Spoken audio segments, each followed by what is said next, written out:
semelhantes a Jesus, e para a glória de Deus somos uma família. Eu queria que fosse feita a leitura de um versículo bíblico, Efésios capítulo 6.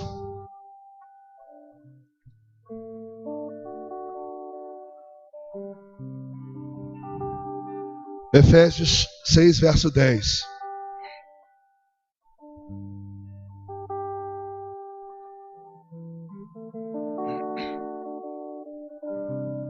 Diz assim: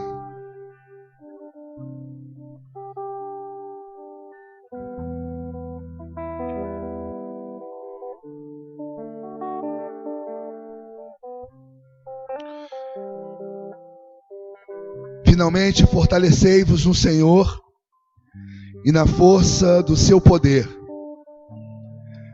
Revesti-vos de toda a armadura de Deus, para poderdes permanecer firmes contra as ciladas do diabo. Pois não é contra a carne e o sangue que temos que lutar, mas sim contra os principados, contra as potestades, contra os príncipes do mundo destas trevas, contra as hostes espirituais da iniquidade nas regiões celestiais. Amém? Você pode fechar os seus olhos. Vamos orar mais uma vez ao Senhor. Pai, no nome de Jesus, eu quero te pedir, abre, Senhor, a nossa visão espiritual agora. E nos dá discernimento do mundo espiritual, Senhor. Nos dá discernimento, Senhor, das coisas que estão, Senhor, acontecendo no mundo espiritual. No nome de Jesus, que o Senhor faça cair toda religiosidade. Senhor Deus, tire da nossa mente toda a visão natural e humana e faz-nos ver com os olhos do Espírito. Que nesse momento a nossa visão espiritual ela seja aberta e que possamos discernir, Senhor, o que está acontecendo, para que possamos lutar com legitimidade e possamos vencer as guerras que enfrentamos. Em nome de Jesus, amém. Amém? Bom, irmãos, eu acredito mais uma vez que o que Deus colocou no nosso coração para compartilhar com vocês é algo que está relacionado à necessidade nossa, porque eu acredito que Deus não fala as coisas que simplesmente nos interessam, mas sim que são necessárias. E Deus colocou no meu coração, Espírito Santo, que nós deveríamos ministrar por 40 dias esse tema, batalha espiritual. Repita comigo, batalha espiritual. Mais uma vez, batalha espiritual. Eu creio que é um assunto muito importante e que interessa a você, então preste atenção. Se possível, anote. Depois reflita sobre o que você vai ouvir. Na semana passada nós estávamos ministrando, terminando o tema sobre ser cheio do Espírito, e falamos que é fundamental ser cheio do Espírito Santo para vencermos nosso adversário. E eu creio que esse tema é continuidade, porque passamos 7 semanas buscando. Eu não sei se todos foram cheios, mas todos que buscaram com certeza receberam o poder do Espírito Santo na sua vida. A questão é, se temos esse poder, precisamos saber usá-lo da forma certa. O que ocorre? Existem muitas coisas que acontecem que, por olharmos com os nossos olhos naturais, nós não conseguimos identificar o porquê de algumas coisas, o porquê de algumas crises, o porquê de alguns problemas, o porquê de algumas dificuldades, o porquê de situações que ou nos param, ou nos ferem, ou nos atrapalham.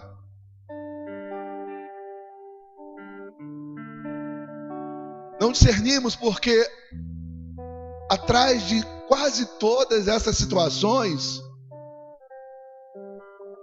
nós às vezes não percebemos, mas há uma interferência espiritual das trevas. E a única forma de nós discernirmos que situações são essas é se nós nos tornarmos pessoas espirituais. E qual é a vantagem? Quando a gente enfrenta as nossas adversidades naturalmente, quase sempre sofremos alguma derrota, alguma perda, ou saímos machucados ou feridos. Por exemplo, já saiu ferido de uma discussão com o seu marido? Você falou, discutiu, brigou e quando terminou você está profundamente ferido? Já ficou ferido com a atitude errada de um filho? Que você nunca esperou que ele tivesse aquele tipo de atitude com você e ele teve?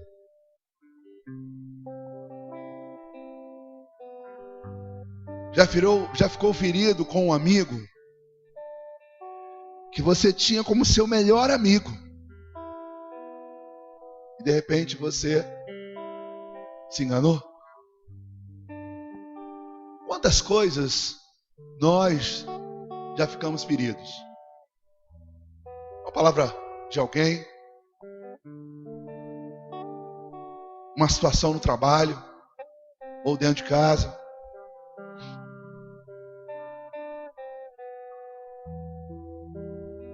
Essas coisas acontecem porque nós não discernimos quem está por trás disso. E aí nos ferimos. Mas se nós discerníssemos espiritualmente o porquê das coisas, nós não iríamos nos ferir. Nós não iríamos brigar. Nós não iríamos perder. Se nós discerníssemos melhor o mundo espiritual. Para você entender isso, eu quero relatar alguns acontecimentos, algumas histórias da Bíblia. O que acontece? Antes da vinda de Jesus, a Bíblia ela relata, registra muitos acontecimentos negativos. De guerras, de brigas, de traições, de adultérios, de mortes. Os que tiveram já a oportunidade de ler as histórias do rei Davi, as histórias de Salomão, as histórias de Sansão, enfim, dos personagens que as escrituras registram que existiram antes da manifestação de Jesus na terra, dificilmente aparece nessas histórias de guerras e problemas qualquer manifestação demoníaca. Você não vê naquelas guerras alguém incorporando o espírito mau, alguém surtando com um demônio. Mas quando Jesus ele veio, quase todas as histórias há ali alguma atuação demoníaca, clara, visível. Por exemplo, a Bíblia diz de uma mulher que andava encurvada. Talvez poderíamos dizer, ela deve estar com uma escoliose, uma hérnia de disco, enfim, um problema na coluna. Mas não era isso. Jesus diz que aquilo ali era um espírito. Quando Jesus liberta aquela mulher, ele diz, olha, essa mulher há 18 anos estava escrava de um espírito de enfermidade. Aquela doença não era uma doença física, ela era espiritual. Depois, fala de um menino convulsionando. O que nós diríamos? Epilepsia. Mas quando Jesus chegou, foi visível que não era um ataque epilético. Era um espírito. Jesus expulsou o espírito do menino e ele ficou bom. As Escrituras contam uma outra história de um homem tão violento, tão violento, tão violento, que ele andava despido entre os cemitérios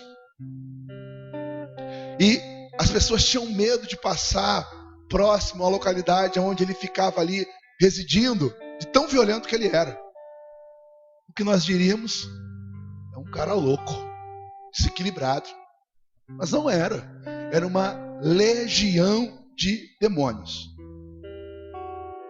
Enfim, a Bíblia diz que Jesus expulsou de muitas pessoas espírito imundo, espírito de surdez, enfim, uma série de operações demoníacas. A questão é, nos dias de Jesus, a Bíblia registra muitos episódios espirituais. Mas antes de Jesus, eles não aparecem. A pergunta seria, eles estavam lá? Estavam. Mas estavam escondidos. E o que Jesus fez foi denunciá-los. Com a vinda de Jesus, Jesus mostrou que muitos dos problemas que as pessoas estavam enfrentando estavam relacionados a espíritos malignos. Eu tenho casos de irmãos aqui que estavam com problemas que os acompanhavam há anos. E quando eu compartilhei, irmãos, jejum e ore, depois me procuraram e disseram, Marcelo, se resolveu. Ué, qual era o problema então? Uma vez reuni o meu grupo, falamos, vamos tirar uma semana de jejum e oração, um grupo caseiro. Quando nós tiramos uma semana de jejum e oração, na semana seguinte começou a resolver-se uma série de coisas. Irmãos, Marcelo resolveu isso, também resolveu isso e resolveu isso. E por que isso aconteceu? Aconteceu porque, na verdade, discernimos que aqueles problemas haviam interferências demoníacas. E qual a necessidade de nós falarmos sobre esse assunto? Porque existem muitas coisas que acontecem na sua casa ou no meio da sua parentela que a única forma de você mudar a realidade é você atuando no mundo espiritual e não físico. Sabe aquele filho alcoólatra que você já falou 100 vezes para largar o álcool? Ele não para.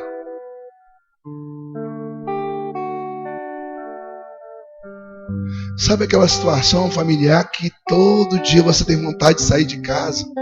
Porque você entra, é briga, é confusão, é discórdia. Talvez alguns já disseram assim, eu não gosto nem de ir na casa da minha mãe, porque quando eu chego lá, é só confusão. Quantas coisas, irmãos, nós estamos sendo alvejados, atacados, e essas coisas estão ligadas diretamente a demônios. Eu acredito que Deus nos deu esse tema para que possamos parar de ficarmos nos defendendo e começarmos a atacar. Marcelo, não entendi.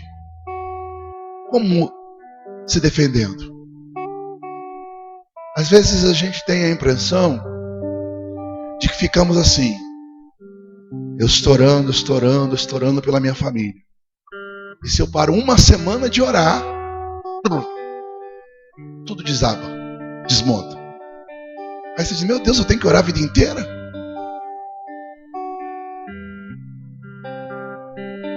Às vezes estamos nos defendendo porque estamos preocupados. O filho chegava às 10 horas, agora está chegando 11. Aí parou de chegar 11, parou de chegar meia-noite. E a gente fica ali sofrendo. E aí parece que estamos na defensiva, esperando acontecer alguma coisa. O que será que vai acontecer? Será se é com meu filho? O amigo dele vai levar para o caminho errado? Será se vai ser o meu marido? A mulher do trabalho vai dar em cima dele? Será se vai ser da minha vida financeira? E aí ficamos esperando o diabo fazer alguma coisa. Só que tem um texto bíblico, palavras ditas por Jesus, que está lá em Mateus 16, diz assim: as portas do inferno não prevalecerão contra a igreja. Repita comigo: as portas do inferno não prevalecerão contra a igreja. Opa! O que isso significa? Significa que nós não temos que ficar simplesmente nos defendendo, porque a ideia dessa palavra quer dizer o seguinte: nós vamos abrir as portas do inferno e resgatar quem tem que resgatar, libertar quem tem que libertar, mudar o que tem que mudar, porque as portas do inferno não prevalecerão. Não podemos mais simplesmente aceitar o inferno na nossa família. Alguns aqui podem testemunhar e dizer: Marcelo, a minha família é um inferno. É crise, um não se fala com o outro, um não se dá com o outro, um não gosta do outro, um tem inveja do outro. Isso é o quê? O inferno. Não podemos mais ficar simplesmente olhando ou chorando, como muitas vezes acontece. As pessoas sentam conosco de cabeça baixa para compartilhar o sofrimento que acompanha já há alguns anos. Nós precisamos atacar. E nessas próximas semanas vamos falar de como nós vamos atacar. Porque se existe alguém que pode vencer Satanás e seus demônios, esse alguém é a igreja. Não existe mais ninguém, não existe exército, não existe governante, não existe ninguém nessa face da terra que tenha autoridade para derrotar as trevas, a não ser a igreja. Só que o diabo não quer que você saiba disso. O diabo não quer que você tenha consciência disso. Por quê? Porque ele quer que você fique na defensiva. Ele fica esperando uma oportunidade, uma brecha sua, um momento que você para de orar, alguém da sua família que escorrega para ele entrar. E é hora de nós mudarmos a nossa postura. É hora de nós nos levantarmos e colocarmos o diabo no lugar dele. E você sabe onde é o lugar dele? A Bíblia diz, Jesus disse onde é o lugar dele. Diz assim: e pisaremos serpentes e escorpiões. Se nós pisamos, o lugar dele é onde? Aonde? Debaixo dos nossos pés. Não podemos mais ficar chorando porque ele está nos atacando, abatidos porque ele está criando confusão na nossa casa. Vamos colocar ele no lugar dele. Eu quero convocar você para isso. Para colocarmos ele no devido lugar, precisamos saber então mais detalhadamente como é o nosso inimigo e como ele atua. Alguém já viu uma pessoa endemoniada? Por favor, levante a mão. Se você nunca viu, tem alguém do seu lado aí para te contar essa história. Pergunte para essa pessoa, no término da reunião, como foi a experiência dela em ver uma pessoa incorporando. O que é isso, Marcelo? Isso aí é a prova que eu estou falando é verdade. Aquilo ali não é brincadeira. É verdade. Mas eu vejo que muitos crentes, ao se depararem com essa realidade, sabe o que fazem? Tem medo. Ai, não vou mexer com isso não, porque eu, sei lá. Já vi crentes fazerem isso. Me ligar: pastor, pelo amor de Deus, vem aqui. O que foi? Tem um demônio aqui. E aí, expulsa? Não, eu não, vem o Senhor. É o que a gente vê muitas pessoas fazerem. elas têm medo. E por que têm medo? Porque elas não sabem a autoridade que elas têm. Elas não sabem o poder que elas têm de ordenar que esses espíritos sejam derrotados. Como funciona esse mundo espiritual? Eu vou hoje falar de forma superficial e nas próximas semanas a gente vai se deter um pouco mais sobre isso. Mas para você entender, Deus, antes de criar o homem, Ele criou os anjos. As Escrituras dizem que o homem Deus fez com as suas mãos e os anjos Deus fez com o seu fôlego. E surgiram os anjos. Só que os anjos foram criados antes do homem. Desses anjos, Deus formou anjos com hierarquias. Melhor dizendo, um exército. A Bíblia fala sobre o exército de anjos. Então, o exército funciona mais ou menos assim. Você tem o general, você tem coronel, tenente-coronel, o major, você tem os tenentes, primeiro tenente, segundo tenente, você tem ali o sub, depois vem os praças, você tem o sargento, o cabo, e aí você vem o praça. Nessa organização, tudo tem que funcionar a partir do princípio da autoridade. O que está acima comanda os que estão abaixo. No reino espiritual não é diferente. Satanás, antes de ser um espírito mau, ele foi um anjo da classe, segundo Ezequiel 28, da classe dos querubins.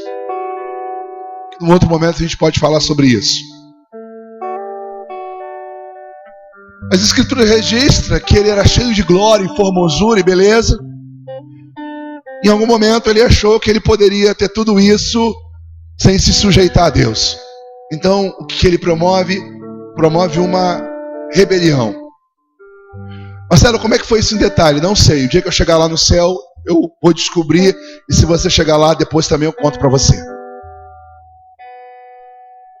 Nessa rebelião, Deus expulsou ele do céu, juntamente com os que acreditaram na proposta dele de viverem sem se submeter a Deus. E o que aconteceu? Ele foi lançado sobre a terra. Depois Deus cria o homem, e aí está ele lá, na terra. Ele aparece no jardim, incorporando em uma serpente. E aí começa todo o processo que nós já conhecemos, que foi o homem, deu ouvido à serpente, e aí caiu, se afastou de Deus, e aí Satanás veio com toda a força atingir as pessoas. Só que ele também tem hoje o reino das trevas. E qual o objetivo dele? Destruir a sua família. A minha é a sua. Por quê? Porque ele odeia Deus. E a obra principal de Deus não foi as plantas nem os animais, porque tudo o que Deus criou da terra, criou com as suas palavras: haja e ouve. Haja os animais e eles surgiram. Haja vegetação e ela surgiu. Mas o homem foi obra-prima de Deus. Deus não disse, haja o homem. Deus disse, façamos. E aí, Deus forma o homem e o diabo sabe que a criação do homem e da mulher foi a obra-prima de Deus. E por ser a obra-prima de Deus, ele disse, é essa aí que eu vou atingir. A prova disso é que você olha hoje as famílias. A maioria tem um parente separado, possivelmente aqui. A maioria que já deve ter passado ou está passando alguma crise na família. A maioria que deve ter um testemunho negativo de alguma coisa no passado relacionada a pai e mãe. Então, podemos perceber que hoje as famílias, elas são o alvo do diabo. Então a sua é o alvo do diabo. Ele quer destruir, ele quer dividir, ele quer arrebentar, quer jogar os seus filhos nas drogas. Marcelo, por que você está falando isso? Porque a gente não está aqui para brincar. Sabe quantas histórias a gente escuta de pessoas que estão sofrendo com crises na família? Muitas. Algumas vocês já compartilharam, talvez até comigo. Algumas se resolveram, porque quando vocês buscaram a Deus, Satanás saiu. Glória a Deus por isso. Mas precisamos discernir como o inimigo ele atua para podermos anulá-lo. Bom, Paulo explica como é que é a hierarquia. Nossa luta não é contra a carne nem contra o sangue. Ele diz: nossos problemas não são com as pessoas, mas nossos problemas são contra principados, potestades, hostes da maldade. Então existem classes de anjos, ou melhor, de espíritos malignos que atuam sobre as nações. É como o Satanás ele comandasse, olha, espíritos que atuam sobre os continentes, que atuam sobre as nações, que atuam sobre os estados, que atuam sobre as cidades, que atuam em regiões específicas. É assim que funciona. Daniel mesmo ele teve uma experiência. Quando ele estava orando, o anjo do Senhor apareceu para ele e disse: olha, eu estava vindo e o príncipe da Pérsia tentou me atrapalhar. Quem era o príncipe da Pérsia? Um espírito maligno que estava sobre ele a responsabilidade de interferir no Irã. A Pérsia atualmente hoje é o Irã. Então, na realidade, esses espíritos atuam. Então, se eles atuam sobre a nação, existe um espírito maligno que está sobre o Brasil. E aí você vê essa roubalheira toda, essa atuação de destruição. Também ele está sobre os estados, está sobre as cidades. Eu quero denunciar para você que também ele está em Guaraciaba do Norte. Ou melhor, ele está atuando na Serra da Ibiapaba. O Senhor nos mostrou que há um espírito maligno, eu vou dizer o nome dele, vou dizer o que ele faz. Mas Marcelo, por que eu preciso saber disso? Porque nós vamos derrotá-lo, no nome de Jesus. É como nós tivéssemos que pegar uma árvore, e todo dia suja meu quintal com as folhas, eu estou varrendo, e eu canso. Entendeu? Temos que acabar com essas folhas. Aí eu faço o quê? Corto os galhos. Resolvi. Sim ou não? Não, os galhos vão. É mais ou menos assim. A gente prega, aí a pessoa se liberta, glória a Deus. Ela sai lá fora, passa 3 semanas, dá um pouco, está ela oprimida de novo. A gente ora para um lar, graças a Deus as coisas se resolvem. Daqui a pouco passa 6 meses, quando vai ver o lar está em crise de novo. Isso é, Satanás está sempre atacando. Então vamos fazer o seguinte, vamos anulá-lo. Vamos atacá-lo. E aí o que eu descobri e eu quero compartilhar com vocês? Eu descobri que nessa cidade, ou na Serra de Ibiapaba, existe um espírito chamado Oxum. Alguém já ouviu falar desse espírito, Oxum? Quem já ouviu, levante a mão. Então alguns sabem quem ele é. Esse espírito Oxum, ele tem uma série de características. E eu comecei a estudar as características desse espírito.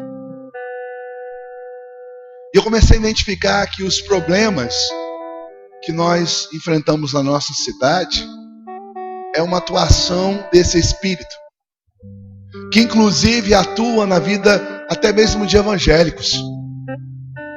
Você já viu um crente endemoniado? Já viu? Eu já. Não gostaria de ter visto, mas vi. Por quê? Porque quem está nele não é o Espírito de Deus.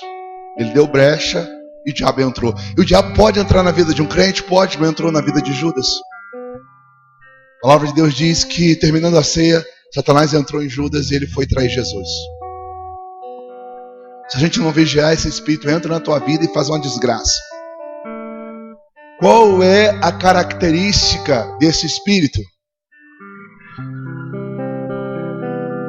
Esse espírito, ele tem os seus filhos, os filhos de Oxum.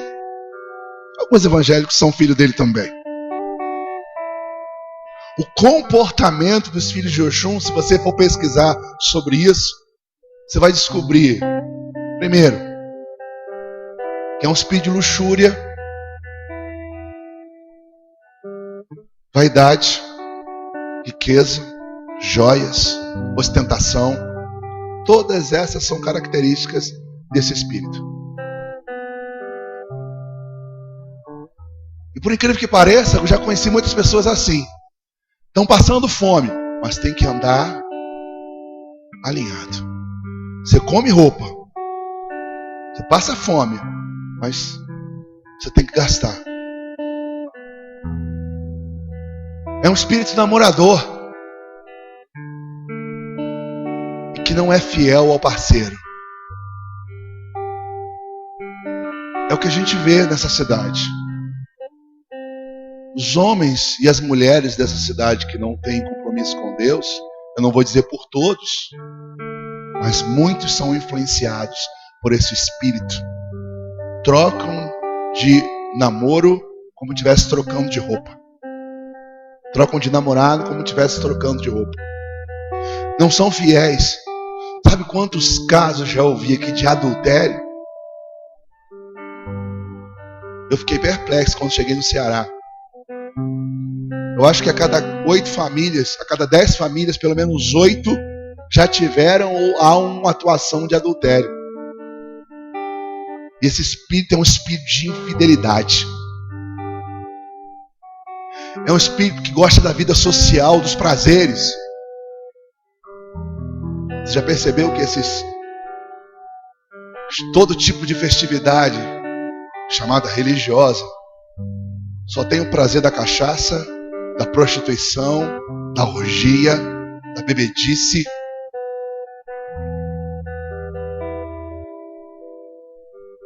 Então é um espírito que tem atuado de total vaidade. A aparência é a coisa mais importante que tem. E aqui é assim, você anda em qualquer lugar, a primeira coisa que as pessoas fazem é olhar a sua. Você quer comprar um crediário? Bote uma boa roupa. Se você chegar mal vestido, tu não faz crediário em lugar nenhum, não. Não é assim que funciona por aqui? Então, esse espírito Oxum, eu percebi que ele atua em Guaraciaba. Descobri lá em Croatá que é o mesmo espírito. Pesquisei em São Benedito, também é o mesmo espírito. Na Sussuanha é o mesmo espírito. E esse espírito, ele tem um nome no sincretismo religioso. São as padroeiras das cidades. Pesquise. Mas na internet você vai ver que o que eu estou falando é verdade. A questão é, se nós não mexermos com isso, é um espírito que não é fiel. Daqui a pouco você vai ver a sua filha na mão de 5, 6, 7, 8, 10 homens. Sua filha é pequenininha, mas está crescendo. E você gostaria de ver a sua filha passando na mão de 10, 12, 15 homens? Alguém gostaria? Você gostaria de saber que o seu filho está aidético?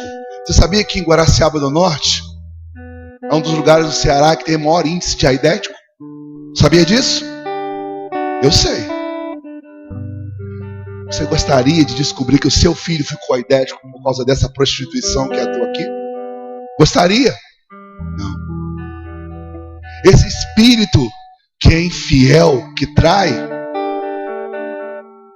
estão nas mulheres que não têm Deus e que muitas vezes são instrumentos do diabo para roubar o seu marido.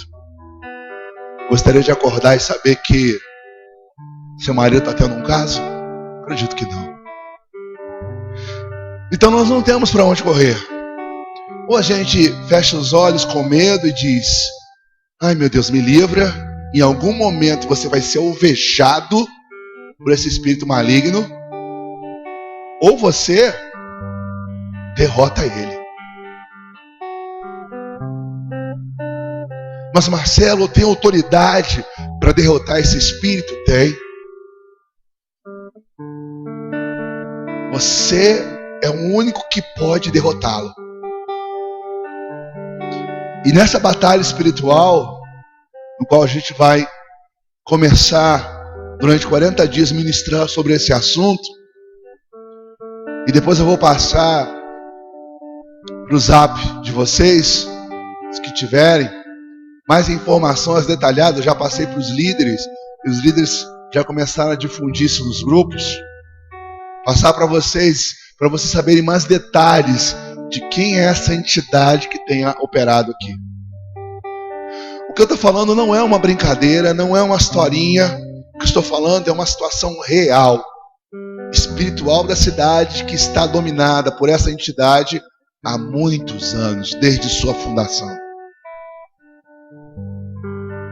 E vou mais além para vocês.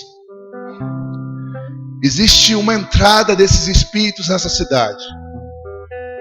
Sabe onde é a entrada desses espíritos? Na praça principal aqui. Essa praça, se você olhar pelo Google Mapa do alto, ela tem um desenho de um olho da maçonaria. O símbolo daquele tanquezinho que tem lá é da maçonaria. Aquelas palmeiras, não tem quantas palmeiras que tem ali na praça? Aquelas palmeiras, elas eram associadas a um deus chamado Baal Peor. O culto a Baal Peor era um culto de orgias. Se pegassem a cidade de Sodoma e Gomorra, que foi destruída por causa dos seus pecados, e colocasse entre os sacerdotes e sacerdotisas de Baal Peor, ficariam escandalizados com o nível de baixaria e de orgias que eram feitos entre os que cultuavam esse Deus. Você já percebeu quantas loucuras e histórias que vocês já ouviram nessa praça? Você sabe, vocês que são daqui, eu sou do Rio, não sou daqui, mas você sabe das histórias, das festividades, das pessoas que se despiram e ficaram totalmente nuas dançando no meio da praça, de montarem barracas e nessas barracas ser feito ali atos de prostituição. Sabe ou sabem? Sabe? Que inclusive eram feitos ali pertinho das palmeiras. Eu sei porque foram alguns de vocês que me contaram isso. Quando chegam as épocas das festas, o que acontece ali?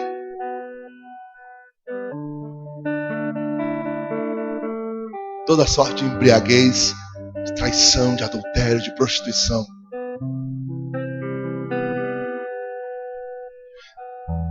E é por ali que eles entram e atacam as cidades, ou melhor, atacam a cidade de Guaraciaba. Possivelmente São Benedito também deve ter. Possivelmente também em outros lugares dessa serra também deve ter lugares específicos da onde é a concentração e a entrada desses espíritos. Então quero convocar a igreja, em vez de ficarmos ali sofrendo porque o inimigo está atacando a nossa família, nós vamos atacá-lo. Nós vamos expulsar o Oxum de Guaraciaba do Norte. Amém? E Marcelo, como é que eu faço isso? Sai, sai, sai. É assim?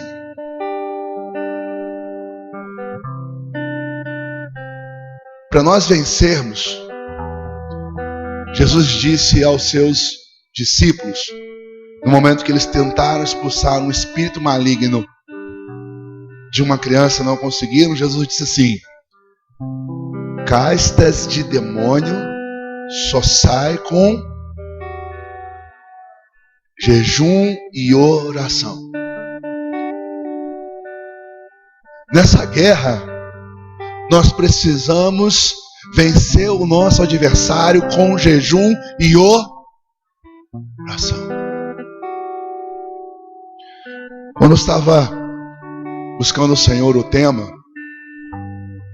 que seria ministrado, nesse tema o Senhor me deu algumas estratégias que eu quero compartilhar com você. Eu quero convocar você para essa estratégia.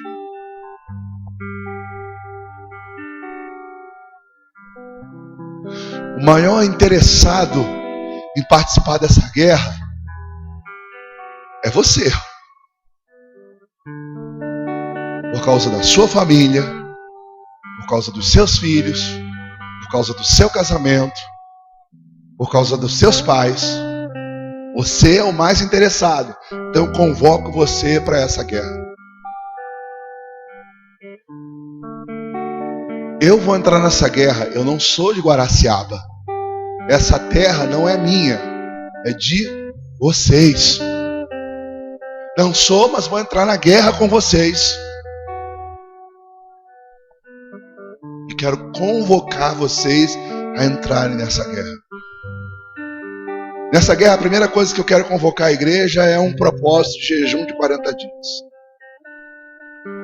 Quando Jesus foi começar o seu ministério, a primeira coisa que ele fez foi jejuar. Quantos dias? No final do seu propósito, Satanás se manifestou para tentá-lo. E as últimas palavras ditas por Jesus, quando estava terminando o jejum, naquele confronto com o diabo, ele disse: retira-te, Satanás. E a Bíblia diz que ele se ausentou. Ele saiu. No final do jejum que Jesus fez, Satanás teve que se retirar. E aí quando Jesus começou a fazer a obra, muitas pessoas começaram a se converter, multidões começaram a segui-lo. Por quê? Porque Jesus primeiro derrotou quem nos escravizava, quem tinha a maior força. E depois vencer aqueles espíritos malignos ali foi fácil. Nós muitas vezes lutamos contra aqueles espíritos que atuam na vida de um filho, na vida de uma pessoa que está na sua casa, mas muitas vezes nós não pegamos de fato quem é que está comandando esses espíritos. E nós temos que tomar a postura de derrotar não só aqueles que atuam ali na minha família, mas aquele que comanda esses espíritos que foram lá atingir a sua família. E aí eu quero convocar você para esse propósito. Você pode talvez dizer: não quero não. Ok, aí é você e Deus. Agora, quem quer ver a sua realidade mudar, vai entrar nessa guerra. Como é que nós vamos jejuar? Eu quero convocar vocês a um jejum e vocês abrirem mão de uma refeição do dia. Vamos dizer que você escolhe o almoço. Então você vai merendar de manhã, mas não vai almoçar e depois você só vai voltar a merendar à tarde. Ou você escolhe a janta, enfim, o horário, a refeição que você assim desejar. Preferência é aquela que você sabe que é difícil de abrir mão. Um janto mesmo, então eu vou escolher a janta. Não tem nem graça, né? Vou nem falar sobre isso. Ou então você vai escolher 6 horas do dia. De 6 da manhã até meio-dia eu não como nada. Ou então de meio-dia às 6 eu não como nada. Ou de 6 à meia-noite eu não como nada. Só não vale você escolher o horário da madrugada, né? Vou jejuar de meia-noite às 6 que eu estou dormindo. Quando você disser para o diabo sai, ele vai olhar para você e vai dizer: está de brincadeira. Então nós começamos hoje, nós vamos até o dia 15 de julho. Hoje não, amanhã. Nós vamos até o dia 15 de julho jejuando. O que eu preciso que você faça? Eu preciso que você arrume uma folha Essa folha você vai trazer amanhã. Nessa folha eu quero que você coloque, não precisa colocar o seu nome. Não quero identificar. Queremos identificar de fato quais são os problemas da sua casa. Mas eu quero que você coloque lá, meu lar. E você vai relacionar todos os problemas que você identifica na sua casa. Aí você vai escrever lá: na minha casa há muita briga. Aí você vai botar assim: espírito de briga. Na minha casa há um problema de alcoolismo. Aí você vai escrever assim: espírito de alcoolismo. Na minha casa todas as mulheres foram traídas. Há um espírito de adultério. Tudo que você identificar na sua casa, você vai escrever. Não precisa botar o seu nome, não.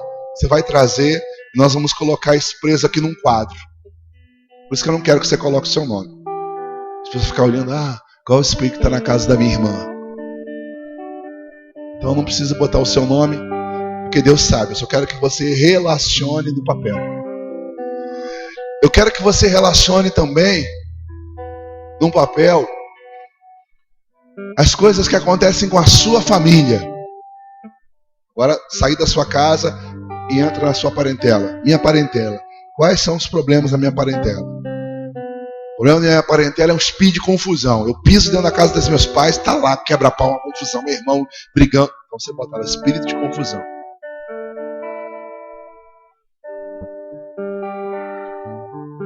Então, o que você identificar no meio da sua parentela, você vai botar lá: espírito de inveja. Você chega na casa da sua parentela: relógio novo, hein? Trocou de celular, que você fez do antigo. Então você bota lá: espírito de inveja. Anote lá. E aí você vai relacionar os problemas que você identifica na sua rua. Marcelo, na minha rua toda hora tem acidente de trânsito. Já morreu uns 10. Qual é o espírito que está na sua rua? Morte. Marcelo, na minha rua muito assalto. Qual é o espírito que está lá? De roubo. Você vai anotar qual é o espírito que está lá na sua casa. Você vai trazer, nós vamos botar num quadro aqui. E nesses 40 dias de jejum, eu quero convidar você às 8h30 da noite orar conosco aqui. Claro, com exceção dos que não podem. Marcelo, eu não posso. Eu moro em outra cidade. Ok. Marcelo, eu não posso porque esse horário eu estou na escola. Ok. Não, eu não posso porque eu estou trabalhando nesse horário. Ok. O problema não é você não poder e não vir. O problema é você poder. Mas eu não quero vir. Ok. A guerra é sua. Eu quero convocar você para essa guerra. E o que nós vamos fazer nesses 40 dias? Inclusive o domingo, quando nós começarmos um culto, nós vamos interromper o culto 8h30 e nós vamos entrar nessa guerra. Nós vamos orar e determinar e expulsar o espírito que está na sua família, que está dentro da sua casa, que está na vida do seu filho, que está na vida da sua filha. E aí nós vamos, em nome de Jesus, começando pelo nosso lar. Depois nós vamos orar e vamos expulsar nesses 40 dias o espírito que está na sua parentela. Inclusive, uma das características de Oxum, eu estava lendo, Oxum é um espírito de fofoca.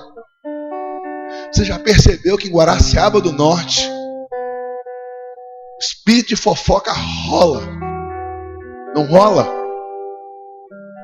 Você não pode dar um espirro que o vizinho já sabe. É mais ou menos assim.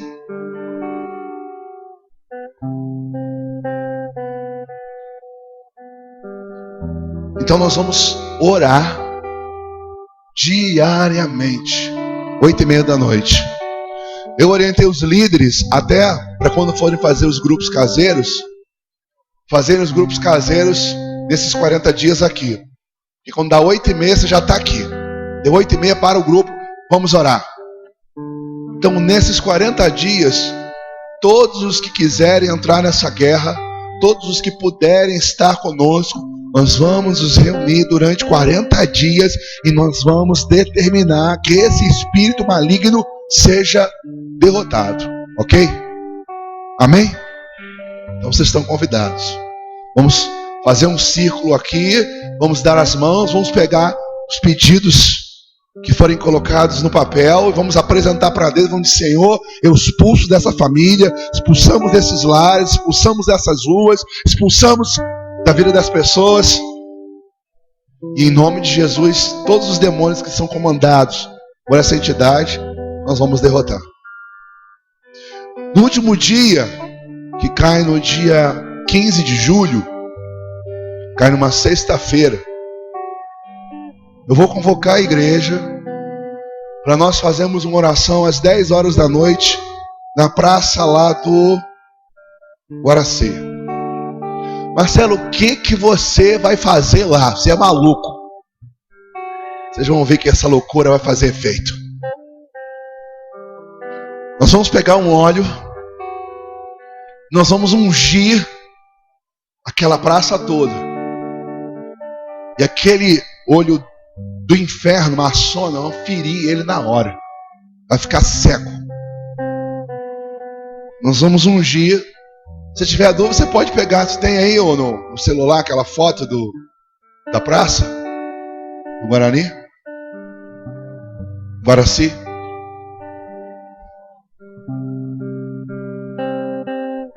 Se tiver, nós vamos ungir aquela praça, nós vamos fazer um círculo com os irmãos, nós vamos dar a mão e nós vamos determinar que a entrada dos espíritos que entram aqui em Guaraciaba por essa porta, nós vamos determinar que eles vão embora e não volte mais. Se é por ali que ele entra, é ali que a gente vai fechar as portas. Alguns escritores chamam isso de portal. E nós vamos orar 10 horas da noite.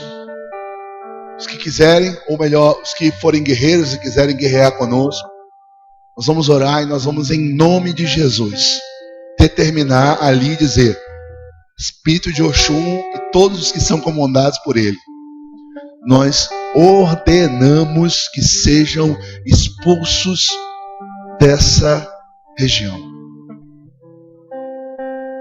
Onde nós estivermos plantados, que sejam expulsos. O Espírito que atua aqui, que atua na Curuatá, que atua na Sussuanha, que atua em São Benedito. Nós vamos orar e vamos determinar que esses espíritos sejam expulsos. Eu creio. Eu tenho o desenho do ali. Cadê o do desenho do olho egípcio?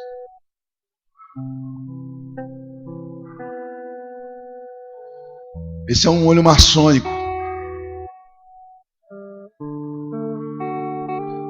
E tem porquê quem fez, segundo me falaram também, era envolvido com maçonaria. Então nós vamos, no nome de Jesus, fechar as entradas desses espíritos aqui.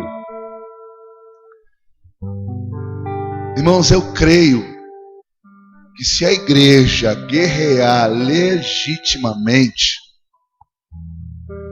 nós teremos autoridade contra Satanás.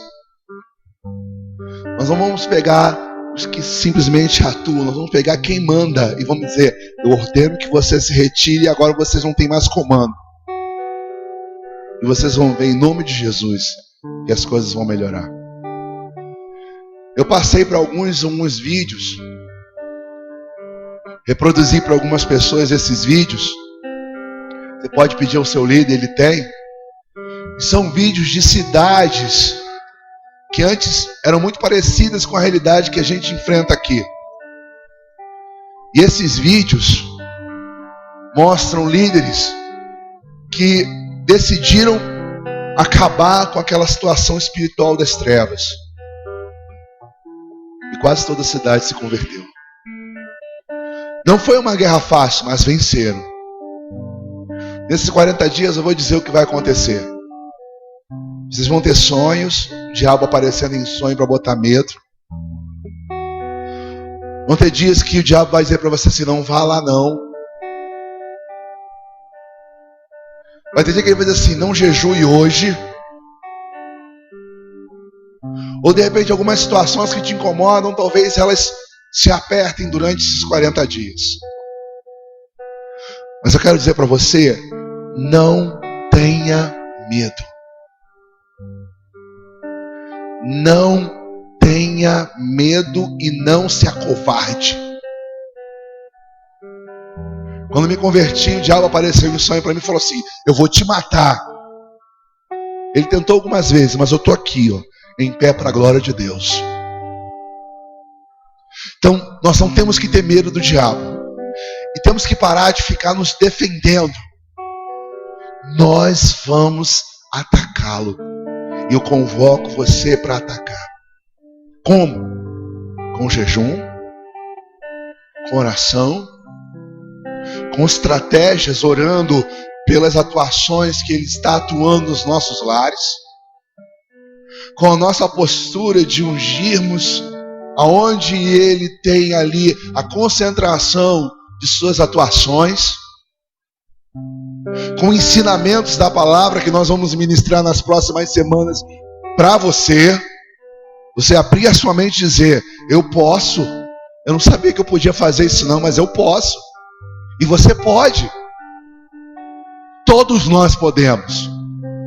Uma das coisas que o diabo bota na sua mente é assim, é o pastor que tem poder para fazer isso, eu não tenho nada a ver com isso não. Isso é o diabo que bota na sua mente. Porque o poder que Deus derrama sobre a minha vida, derrama sobre você também. A autoridade que Ele me dá para expulsar demônios, Ele dá a você também.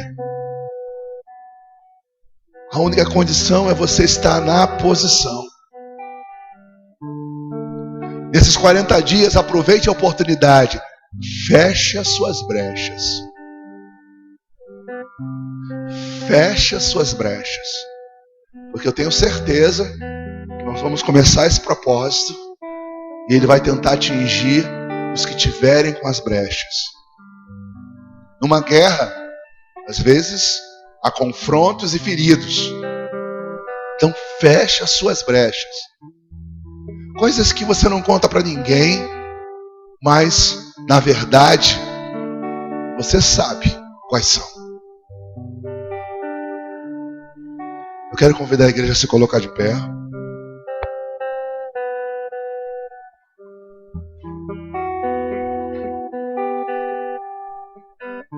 Tem uma passagem bíblica que me chama muita atenção.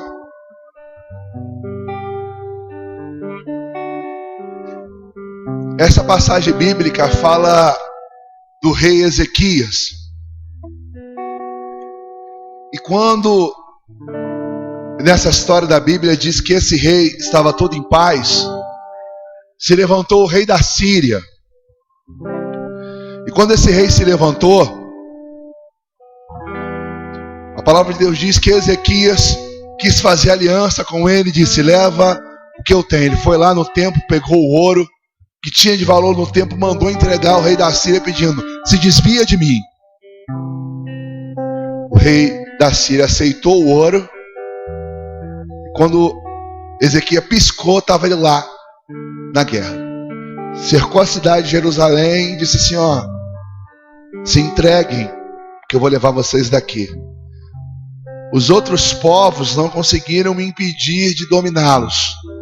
Vocês não serão diferentes.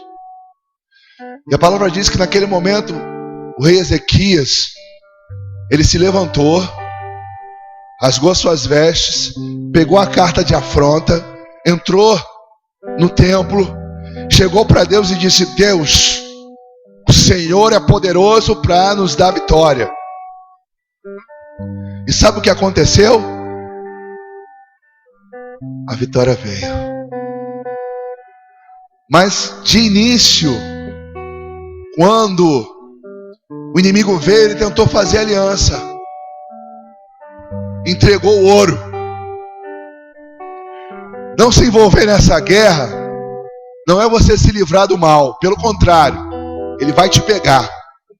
Mais cedo ou mais tarde ele vai te pegar. Se não pegar você, vai pegar alguém da sua família que não serve a Deus. Talvez ele não te atinja, porque você está na presença de Jesus ali. Mas alguém que você ama, ele vai tentar. Antes que ele faça isso, vamos derrotá-lo. Antes que ele entre na sua família, destrua o casamento do seu filho. Antes que ele leve a sua filha para a desgraça, enfrente ele e derrote ele.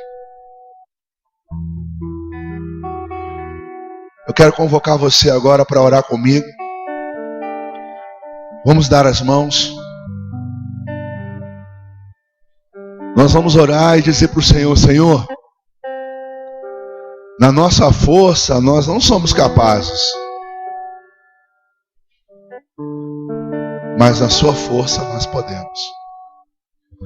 A palavra diz que tudo que nós ligarmos na terra será ligado nos céus. Está em jogo a nossa família, está em jogo os nossos filhos, está em jogo o nosso casamento. E nós não vamos esperar que aconteça alguma coisa para depois a gente ficar se lamuriando. Nós podemos derrotar nosso adversário. Somos uma família de muitos filhos, semelhantes a Jesus. Para a glória de Deus, somos uma família.